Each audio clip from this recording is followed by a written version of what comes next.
Well, you can turn in your Bibles to Genesis chapter 2, verses 1 to 3, where we will be at first again. Again, we're still in this series on the Sabbath. We have come to the last couple messages now. It's been some time since the last time I spoke on this subject. You may remember the last time I spoke was a review message on everything we've been saying about the Sabbath, because I wanted it fresh in your mind when this message would come. And the Lord orders our steps, so that's all right. So today then we will be considering some of these common objections to our understanding of the Sabbath commandment in the Bible. So there's a Sabbath commandment in the Bible. I've presented a certain understanding of that. I've pretty well just positively made my case and built it, I feel like, kind of from the ground up and given the big picture of things. But in doing that, there are objections that people have that I've not dealt with. And I don't intend to deal with every one of them, but the main ones, the ones I think that have a little bit of weight or that you hear most often. One of the temptations when you do this kind of thing is to defeat straw men, and I hope I've kept myself free from that. Though I welcome a challenge if you feel like I have. I'm happy to try to deal with the issues in a different way if you think that's necessary. But I think I've dealt with the arguments as they are, and with the strongest ones. I'd say at the outset, I don't intend to deal with some of the arguments made by groups like the Seventh-day Adventists, though some of their arguments are the same as some of the arguments I'm going to deal with, but they make arguments that I'm not addressing. Some of those I think are best dealt with in a different way. And they're not as immediate for you. Most of the people you'll have discussions with about the Sabbath, not that I'm wanting to equip you with arguments, but rather if you're talking with someone about the Sabbath, some other believer, and they have a different position than you're likely to hear these objections. I just want you to have known what the answer is to those things, and to know that these aren't things that we're unaware of and we feel like there's more than a sufficient answer for. So that's kind of how I narrow some of this down. Let me give you an outline briefly of what we're going to do, and then we'll pray and seek the Lord's help for everything we hope to get out of this time. First of all, I will briefly state the position again. I mean really briefly. I don't mean I'm going to review again the review. I just mean I'm going to just briefly remind us, if somebody were to sum up what my view of the Sabbath is and give me a couple minutes to do it, this is probably what I would say. And so I want to do that first. Then I want to answer basically 4 objections. The first one is that the Sabbath is an unchanging moral law of God. Under that heading, Sabbath is an unchanging moral law of God, I'm going to consider the idea that it was a creation ordinance. Talk about, well, what about it that it was one of the 10 Commandments? What do we do with that? And then also you have these times in the prophets where they speak about a future day in which God's people would keep Sabbath. That's a pretty good objection. We ought to have an answer for that as well. So that's all underneath this idea of there being this unchanging moral law of God, and that the Sabbath is part of that.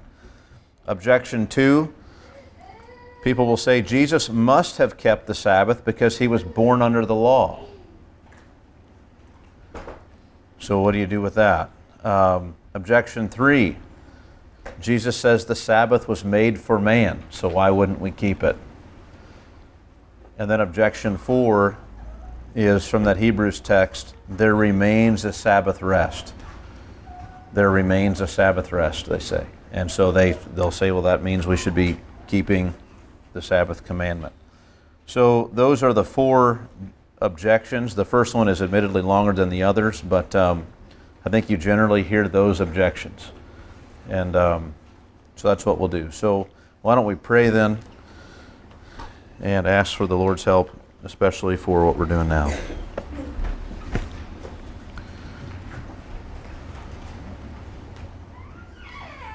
Heavenly Father, we come again in the name of Jesus Christ, and we want clarity from your word. I know a lot of times even things that are clear, we're not equipped well enough with them until we've thought through some of these kinds of objections, some counterpoints that can be raised. Much in your word requires a sifting and a discernment. It's not easy always to rightly divide your word, and so we want to be faithful to all that's written and search the Scriptures and come to the right view, not be skewed or wrong in our understanding on this. It's an important issue, not least because it divides some of your people, and if we're going to be in any way divided from any Christian, we should be certain as to why.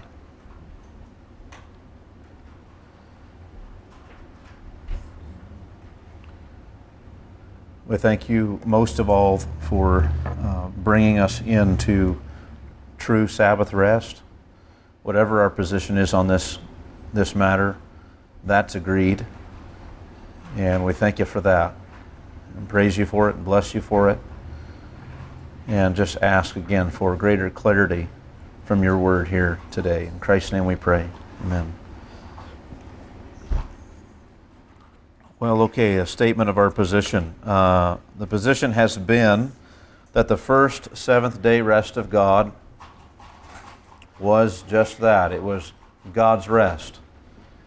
It had nothing to do with man except that man was brought into it. Man was created, and then according to the text, the next day was brought in to special rest and communion and consecration to God.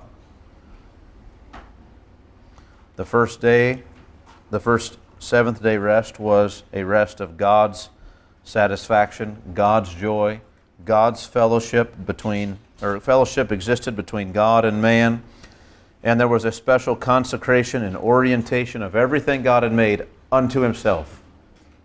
That was the first seventh day. This was the intended end of God's creation, for things to be in this kind of a condition with Him. It was not to go on forever, it was to go on forever, and it would have if sin had not entered the picture. But sin did enter, and it destroyed man's participation in God's rest, because God cannot have fellowship with the sinner. And it destroyed this whole relational aspect of God's rest as well. I mean, God's satisfaction, He was satisfied and rested in what He had made, goal accomplished, a goal achieved, mission accomplished, after man had been made. After man had been made in His image. After man had some kind of a relationship with God. God wanted things that way. Sin entered and destroyed man's participation in God's rest, and in some sense destroyed at least part of God's rest, of His desire. His plan was frustrated, was undone, and only He could set it right. He does this through Christ, who was promised in various ways before He came to bless the world and to bring mankind back to God by faith. Now, God made a special promise to Abraham and to a seed that would one day come from his descendants. That promise was to bring these blessings of God's rest back to the people. God later then entered into a covenant with the physical descendants of Abraham to preserve them and to teach them and to prepare them for the fulfillment of God's promises to them for the world through one of their descendants one day. In other words, God made promises to the people of Israel and to the world through them. And this covenant that He made with the people of Israel was to preserve them, was to teach them, was to prepare them for what He was going to do, for the fulfillment of that promise when that seed one day would come through one of their descendants. Now, the sign of this covenant, the special emblematic sign of this covenant was the Sabbath commandment, where you remembered about what it was like back in the day before sin had entered and we had fellowship with God and communion with God, and God provided for us freely and we obeyed Him fully. This was the sign of the covenant, the Sabbath commandment. This Sabbath commandment was first given to the people of Israel at Mount Sinai, though they were prepared for it through the beginning of the manna experience in the wilderness wandering. Remember, they were trained on a 7-day week, 6 days of work, 1 day of rest, through the manna that happened just prior to Mount Sinai, when the Sabbath commandment was given as the sign of the covenant. Now, the people of Israel were not faithful to this covenant. They broke Sabbath again and again. They failed to pass along its blessings to each other. They failed to enjoy it themselves. They turned aside to false gods. And the prophets then come in and continually call the people back to faithfulness. They speak of a time when God will turn the hearts of the people back to God, when they'll keep all of His laws, and when a promised one would restore true rest back to God's people. They remind people basically of that promise that had been made years ago, that one day it will happen. The prophets reissue a promise that they themselves will one day get in. The nation of Israel, or the people of Israel, the descendants of Abraham, the physical descendants, will be included in that. God will restore it all, and when He does it, the people will be faithful to keep God's laws again.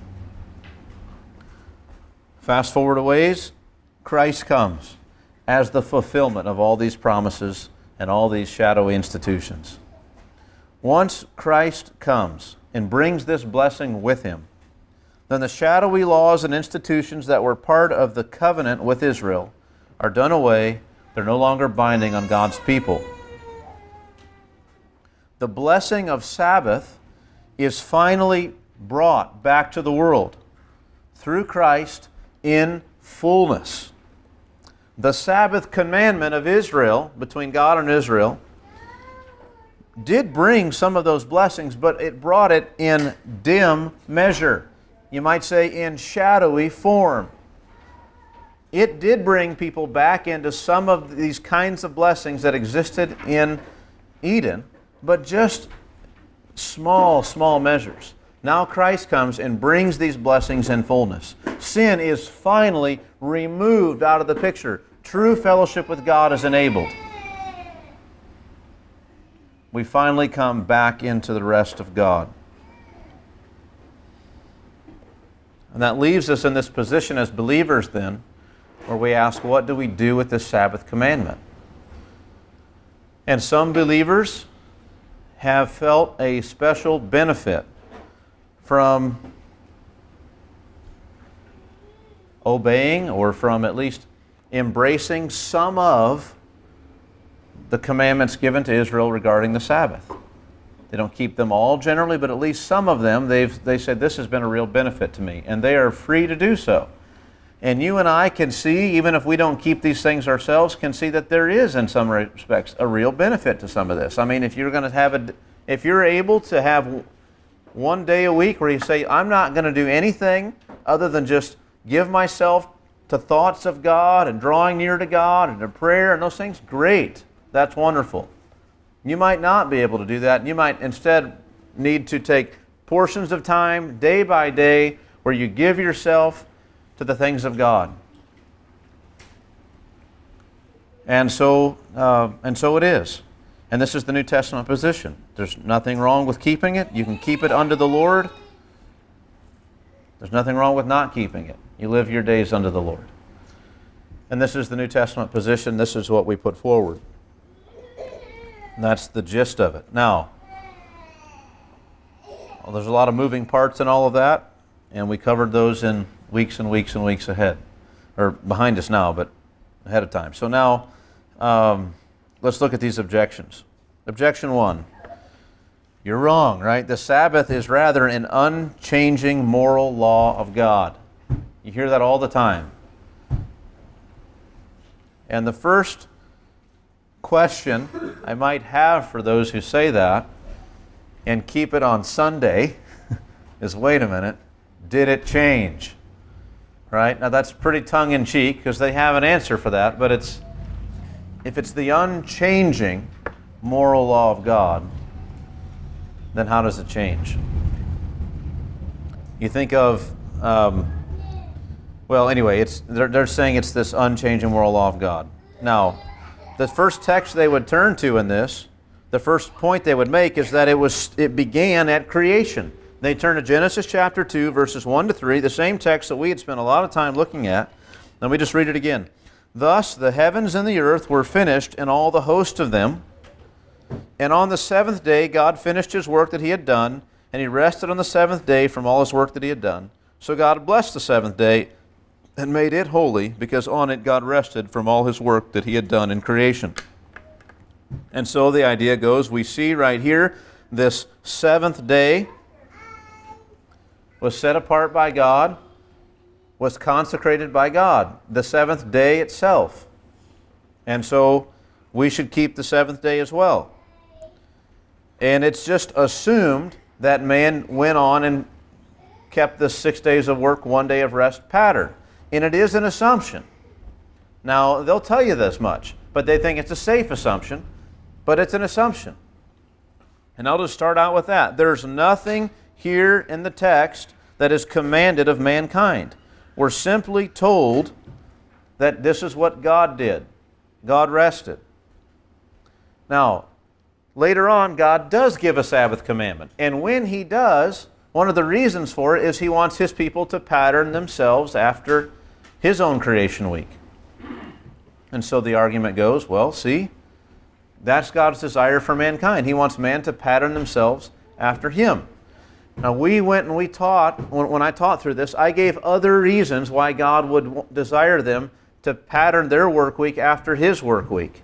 And namely, it was to keep them from all the religious calendars that existed in the world at the time, that were on a different pattern of days, and they were all religious, every one of them. I mean, even you think of our week, I mean, even the names of our days all have to do with false gods. It was this way then as well. And God gave them a different calendar entirely. And so this was the intention. But let's just look at one other text here, Exodus chapter 20, where the Ten Commandments are given, verses 8 through 11. Exodus 20, verses 8 through 11. Remember the Sabbath day to keep it holy. 6 days you shall labor and do all your work, but the seventh day is a Sabbath to the Lord your God. On it you shall not do any work, you or your son or your daughter, your male servant or your female servant, or your livestock, or the sojourner who is within your gates. For in 6 days the Lord made heaven and earth, the sea, and all that is in them, and rested the seventh day. Therefore the Lord blessed the Sabbath day and made it holy. So why did the Lord bless this day for them and make that day holy? Why did he say, you need to live this way too? If you're going to be a nation of my people, this is what you need to do. It's because that's what he did, and he wants them to do the same. I'll just say again, the Sabbath is a remembrance of what God did at creation. But again, there's no clear indication here this was already a duty upon all humanity. They didn't know what he was talking about when this thing began. If it weren't for the manna experience, they had no idea of this 7-day week cycle. It's that way so much that when they find somebody that does break the commandment, they don't know what to do. So what should we do with this person? It wasn't a duty already upon them. Now,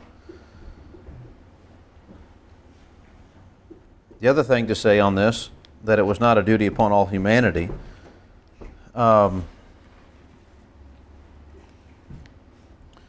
it becomes especially clear it's not a duty on all humanity when we consider this. First of all, the form of these 10 commandments. Do you remember me talking about how these covenant agreements were given between one king and another king, or one king and people who were to be ruled? And in the middle of that was a sign, right? You had all these stipulations about the covenant agreement, and one of these things was going to be a sign. Now I'm saying the fourth commandment was the sign, the Sabbath was the sign. And that's just conjecture, except for the fact that we've got all these scriptures where God calls it the sign of the covenant. or it stands for the whole covenant, or it's in fact is called the covenant. The Lord calls it the sign of the covenant over and over again. And that sign was always an arbitrary thing. And think of this, the nature of something being a sign of a particular covenant means it didn't exist before that covenant. If I say, now look, we're going to enter into an agreement, and I say, now the sign of this agreement, and I'll know that you're always keeping this agreement. If every time you see me, you wave, you put your hand up 3 times, then I know that there's still an agreement of this covenant between us. You have to do that every time you see me. And if you don't do that, there's no more covenant, right? And that's kind of a weird thing, but it's arbitrary. The reason it works as a sign to signify something particular and specific is because it didn't exist like that before. God can look upon the people and know that they're still intending to keep the covenant agreement because they're keeping Sabbath. If they're just keeping Sabbath because people always, for all time, have always had to keep Sabbath, how is this a unique, peculiar sign between a covenant, but a specific covenant between God and this people? If it's binding on everyone, and people always have been doing this. It doesn't work. It only functions as a sign of this thing. I mean, I wear this ring as a sign of my marriage, and it's a sign, and anyone who sees this knows that man is married. But if everyone always wore this kind of ring on this finger, it wouldn't signify anything. It works as a sign because it's unique. And the Sabbath works as a sign between God and the people of Israel because it's unique to them.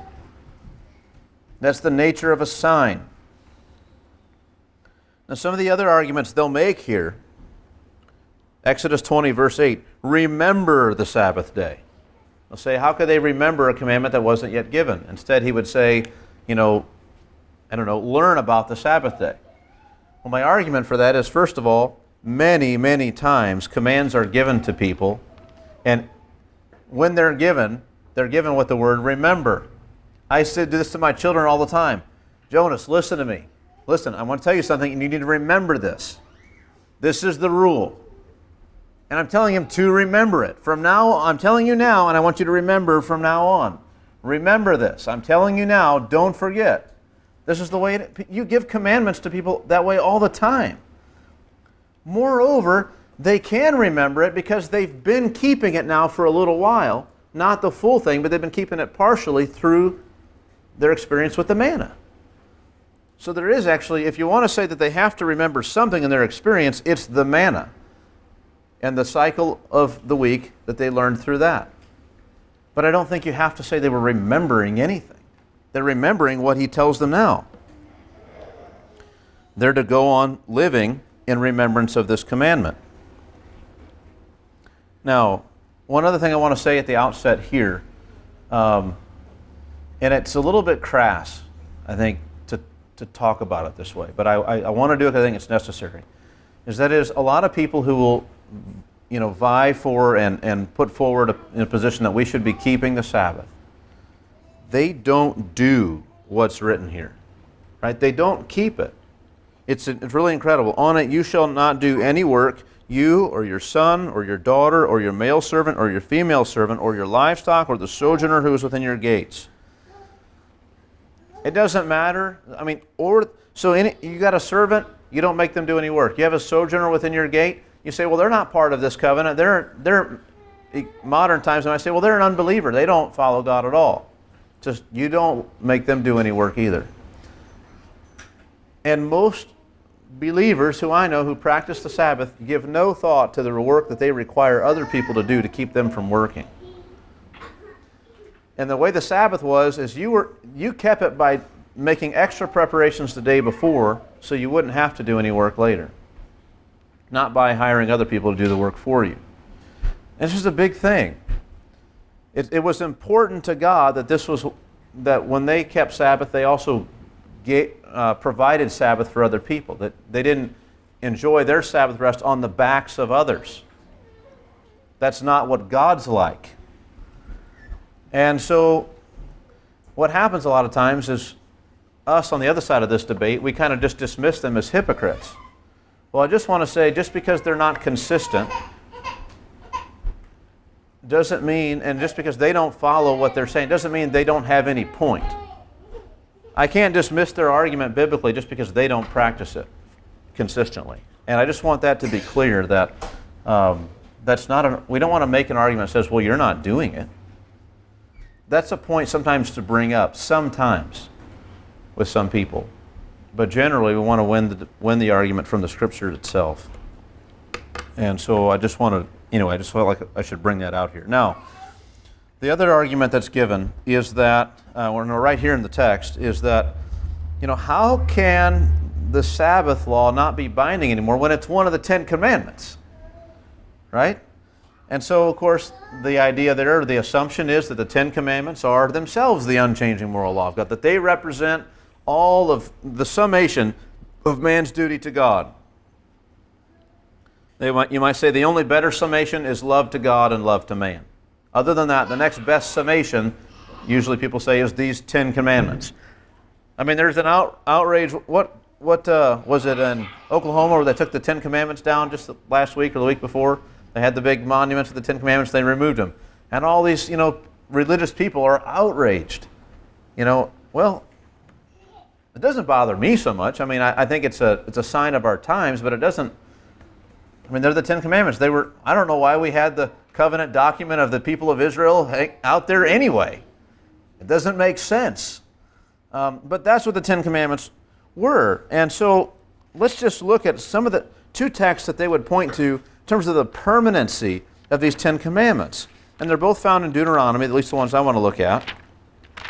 It's tied to a specific phrase, really. In Deuteronomy chapter 4, verse 13.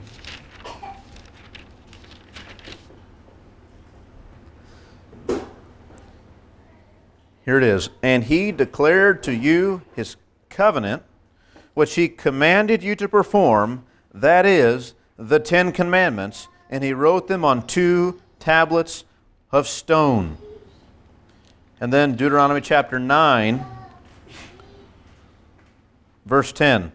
And the Lord gave me the 2 tablets of stone written with the finger of God, and on them were all the words that the Lord had spoken with you on the mountain out of the midst of the fire on the day of the assembly. So there, in both places, put those together, and you're saying that God took his own finger and wrote in stone these commandments, and you're saying we don't have to keep them anymore? I mean, everything about that screams permanency, doesn't it? I mean, God himself wrote them with his own finger, and he did it on stone tablets. I mean, if you want to let something to last a long time, you build it with stone. You etch it in stone, and it'll last. And so it just seems like, well, how do you just say that the 10 Commandments are no longer binding? Well, I do it because I read the verses. When he says, he declared to you his covenant, which he commanded you to perform. That is the 10 Commandments, and he wrote them on 2 tablets of stone. Chapter 9, verse 10, he says, and the Lord gave me 2 tablets of stone written with the finger of God, and on them were all the words that the Lord had spoken with you on the mountain out of the midst of the fire on the day of the assembly. Verse 11, and at the end of the 40 days and 40 nights, the Lord gave me the 2 tablets of stone, the tablets of the covenant. Tablets of the covenant. Look, the 10 Commandments the Sabbath commandment is just as permanent a commandment as the other 10 were. Well, how permanent were they? They were the everlasting commandments of that covenant. That is, so long as those commandments were binding, so long as that covenant existed. They were never going to come to a place where they're still in that covenant and those commandments are no longer binding on them. These are the tablets of the covenant. You want to know, well, I want to be in this covenant. What am I supposed to do? Here are the 10 Commandments. This is the rules of the covenant. You keep them. That's the covenant document. This is the agreement between me and you. This is what you do. That didn't change. He didn't say for the first 100 years it's going to be this set of rules, and then after that there'll be these other set of rules. These are the rules for the duration of the covenant. But these 10 commandments are the old covenant. The text that we read said so themselves. That's the covenant. So if you're going to say that we're under a new, if anyone wants to say we're under a new covenant, not the old covenant, then we're necessarily not under that covenant document, because that is the covenant.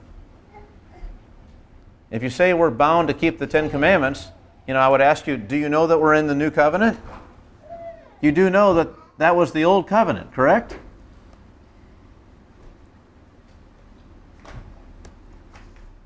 Now we're just asking here, again, the 10 commandments as a unit, what are they? They are the old covenant. 2 Corinthians chapter 3, Paul makes it abundantly clear. Not only what, let me just read here, verses 7 through 11. Paul speaking here, now if the ministry of death, what's that? Carved in letters on stone. Let me stop for a second. Who carved it in letters on stone? Carved with God, the ministry of death that God carved in the letters on stone. You think, excuse me?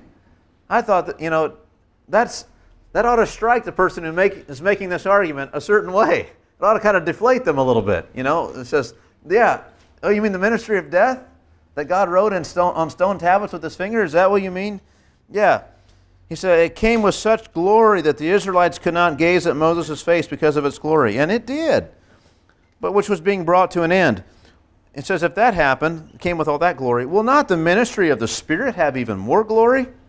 For if there was glory with the ministry of condemnation, the ministry of righteousness must far exceed it in glory. Indeed, in this case, what once had glory has come to have no glory at all, because of the glory that surpasses it.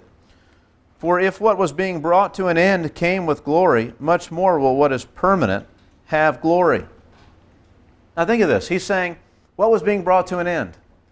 It was that old ministry of death. The ministry of condemnation was being brought to an end, and it came with some real glory. But just as it was being brought to an end, so also the glory it came with was being brought to an end. And the one who was transformed by that glory, Moses, was transformed into that glory, but it was a fading, dimming, perishing glory. Just like the ministry itself that he brought was a condemning ministry. But now the ministry of righteousness, the ministry of the Spirit has come. And it comes with a far surpassing glory. And think of that. So those 10 commandments, you say, well, they came and it was a glorious, look at the fire and the smoke and the finger of God. And Paul says, death, condemnation, fading, being brought to an end, over, done, surpassed by something better. You say, well, the 10 commandments teach us how to live. And Paul says, that was a ministry of condemnation. This is a ministry of righteousness by the Spirit. That was carved in letters on stone and condemned and brought death. This brings life, righteousness through the Spirit of God. All that's been surpassed. Now, we don't throw it out, but we're not, again, the whole thing is we're tied to the fact that we're not under that as a covenant.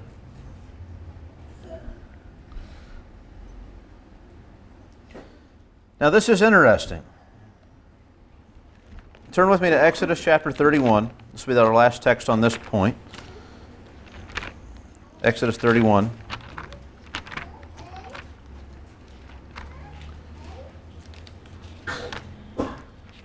We've read this before, but let's look at verses 12 through 18.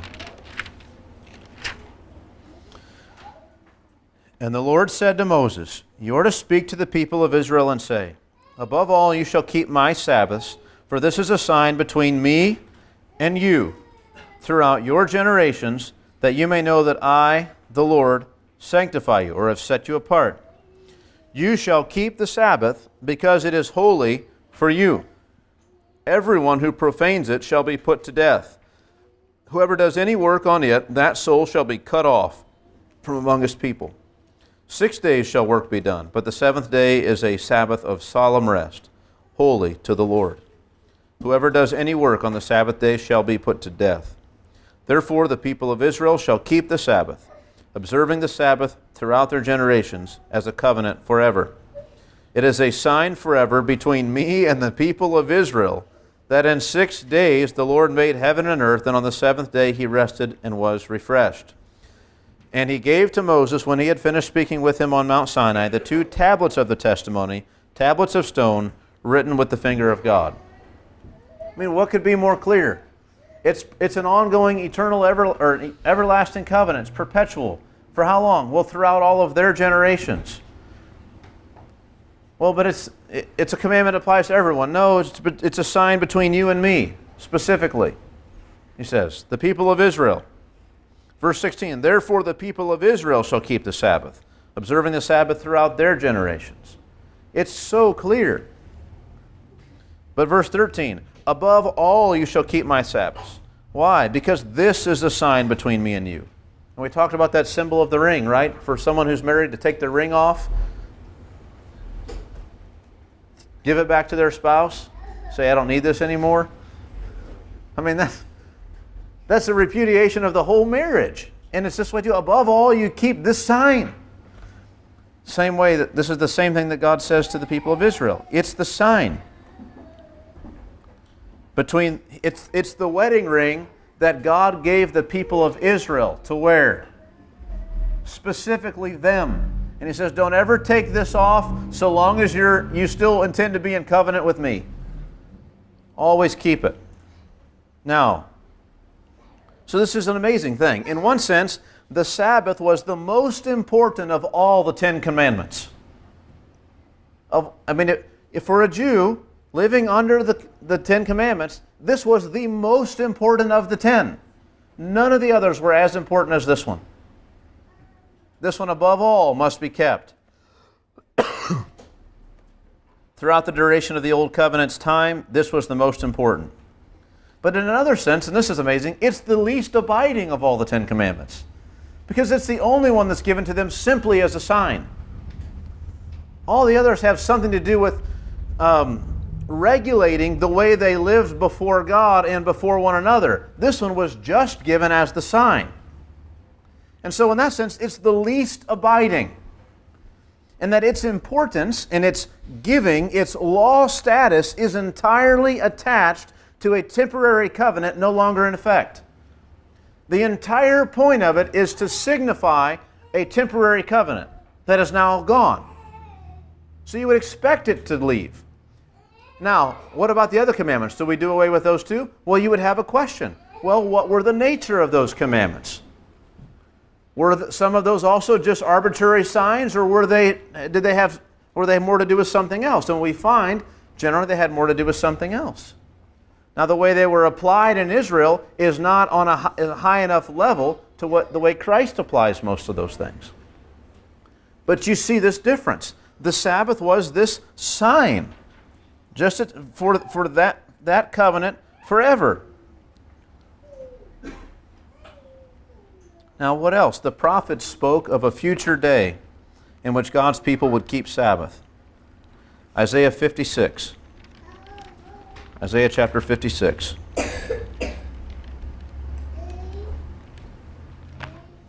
Verses 1 through 8. Thus says the Lord, keep justice and do righteousness, for soon my salvation will come and my deliverance be revealed. Blessed is the man who does this, and the Son of Man who holds it fast, who keeps the Sabbath, not profaning it, and keeps his hand from doing any evil.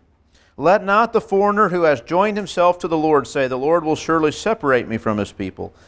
And let not the eunuch say, behold, I am a dry tree. For thus says the Lord, to the eunuchs who keep my Sabbaths, plural, who choose the things that please me and hold fast my covenant, I will give in my house and within my walls a monument and a name better than sons and daughters. I will give them an everlasting name that shall not be cut off. And the foreigners who join themselves to the Lord, to minister to Him, to love the name of the Lord, and to be His servants, everyone who keeps the Sabbath and does not profane it, and holds fast my covenant, these I will bring to my holy mountain, and make them joyful in my house of prayer. Their burnt offerings and their sacrifices will be accepted on my altar, for my house shall be called a house of prayer for all peoples. The Lord God, who gathers the outcasts of Israel, declares, I will gather yet others to Him besides those already gathered. Let me keep going. All you beasts of the field, come to devour. All you beasts in the forest. His watchmen are blind. They are all without knowledge. They are all silent dogs. They cannot bark. dreaming, lying down, loving to slumber. The dogs have a mighty appetite, but they never have enough. But they are shepherds who have no understanding. They have all turned to their own way, each to his own gain, one and all. Come, they say, let me get wine. Let us fill ourselves with strong drink, and tomorrow will be like this day, great beyond measure. There's an indictment toward Israel and its leaders now that continues on to the time, that starts when Isaiah writes this and continues on to the time of Christ when he says, beware the dogs. This is the kind of thing when Paul says that, sorry. This is the kind of thing he's talking about, is a reference to these kind of men. But now then, you have here this prophecy about what's going to happen. That foreigners are going to come. Right? Who join themselves to the Lord, to minister to Him, to love the Lord. This describes us, and it says, who keep my Sabbaths. And you think, uh-oh, that appears to be talking about time of Christ, that there will still be people keeping Sabbath. It's going to be characterized that way. But look what else it says, verse 7. These I will bring to my holy mountain and make them joyful in my house of prayer. Their burnt offerings and their sacrifices will be accepted on my altar. This is one of those places, and we don't have time to present it fully now. I'm going to lean heavily on things that Stan has taught in the past here on this subject. Very often, right, this fullness of blessing that's described is described in Old Covenant terms, in physical terms, in terms of land, and things like this. Your sacrifices will be accepted. Well, here it's said, they'll keep the Sabbath. They'll be careful to do all my rules. They'll keep the Sabbath commandments. They'll keep all of the Sabbaths. And we might ask the people who argue for the seventh-day Sabbath, the Sabbath here is plural. So are you saying that all of the Sabbaths are to be continued, or to still be used and kept today? The passage speaks of Sabbaths in the plural. Now, I would argue that it's talking about the blessing that Sabbath brings, and about the people being careful to keep God's laws and to obey the will of God. And it's using Sabbath imagery, it's using sacrificial imagery, it's using all these things as images. But these guys would say, no, it's the Sabbath. The problem is Sabbath is plural here. And I would just go to Leviticus chapter 23. You can turn there if you want to, or you don't need to. Leviticus 23, where do we get this idea of Sabbaths? Leviticus 23, 1 and following. The Lord spoke to Moses, saying, speak to the people of Israel and say to them, these are the appointed feasts of the Lord that you shall proclaim as holy convocations. They are my appointed feasts. So one of the appointed feasts of God is what? Verse 3, 6 days shall work be done, but on the seventh day is a Sabbath of solemn rest, a holy convocation. You shall do no work. It is a Sabbath to the Lord in all your dwelling places. The Passover begins in verse 4. Look down at verse 8. You shall not present a food offering to the Lord for 7 days. On the seventh day is a holy convocation. You shall not do any ordinary work. The next feast, verse 9, the Feast of First Fruits, right? You get down,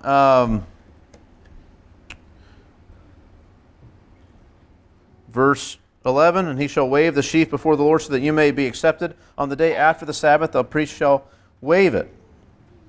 There's on the heels of the Sabbath.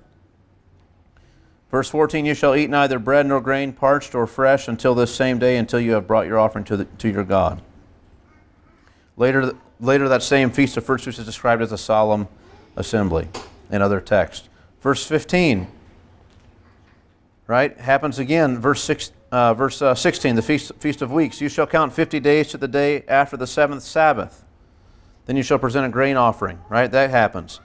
And you go on, verse 21, and you shall make a proclamation on the same day. You shall hold a holy convocation. You shall not do any ordinary work. It is a statute forever in all your dwelling places throughout your generations. These are the Sabbaths that are described. All of these things were Sabbaths. And we go on, we don't have time to go on to the rest of them. But they're all right there, described as Sabbaths. Are we keeping all of those things? Is anyone arguing that these are the things that all Christians are supposed to keep? None of these people are arguing for that. So you can't go to these Isaiah passages and some of these others in Ezekiel where we're talking about Sabbaths being kept in the future, because we're talking about all the Sabbaths. You get the whole lot of them. If you're going to get one, you get them all.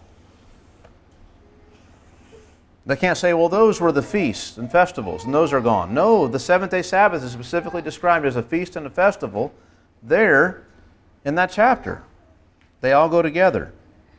Colossians 2 says, don't let anyone judge you with regard to any of those Sabbaths. They're all a shadow. All of them. Now, my goodness, objection 2.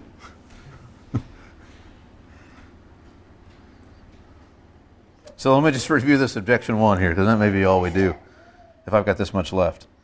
Let's just do that.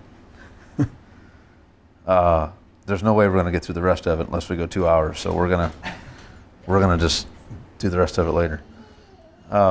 Okay, so this idea of the Sabbath as the unchanging moral law of God. What have we seen? You know, the Genesis 2 passage that's brought up. There really is nothing there commanded of mankind. We're given no indication in anything from Genesis through to Exodus that would indicate for us that man kept any kind of a Sabbath. It's not just that it's not in that text. That's the best text you got, and it's not there. It's not there in any way. Exodus 20, there in the Ten Commandments, where it's given as a remembrance of the way God created. That's the first time it was given. And it's part of the Ten Commandments. People say, well, yeah, but it was given as one of the Ten Commandments, and that we keep forever.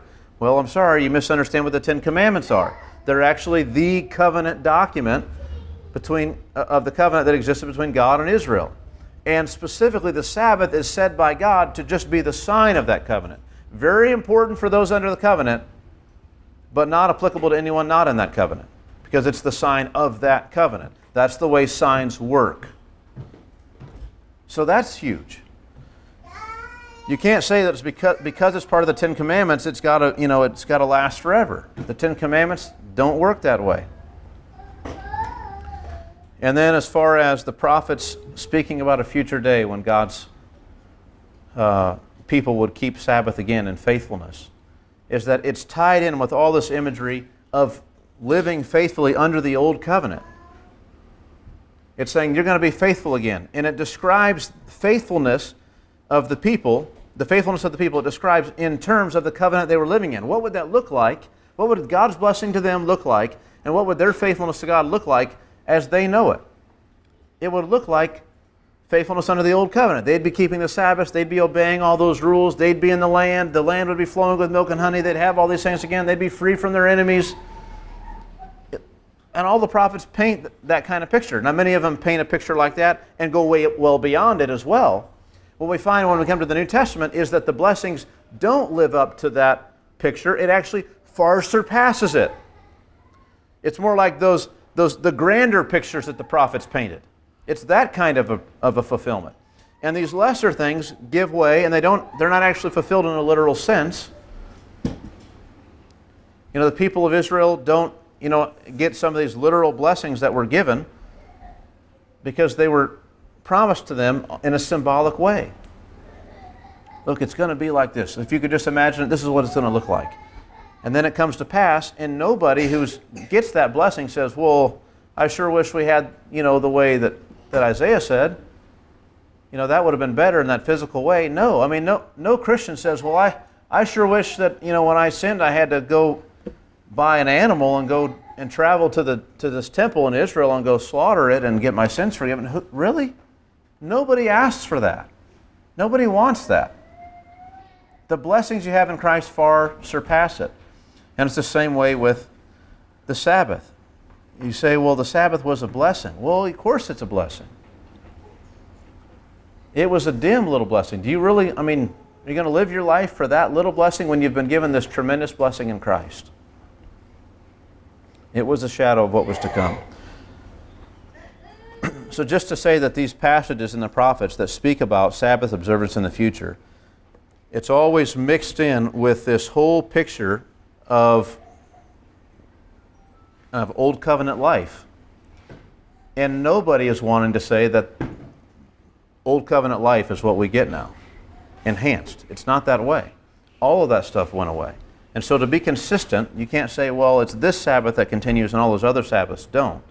The text that they point to says Sabbaths and refers to all of them, talks about sacrifices and offerings and altars. it speaks in that way. It speaks about the people of Israel and the foreigners. I mean, does that describe the covenant we're in? That we have the covenant with Israel and those foreigners? That's not it. The new covenant is for all the nations, beginning with Israel, but it's for all the nations, bringing this blessing to the whole world. And it's not tied up with these old covenant regulations about the people of Israel. Are there questions or comments, further poking you want to do on the things we've covered today?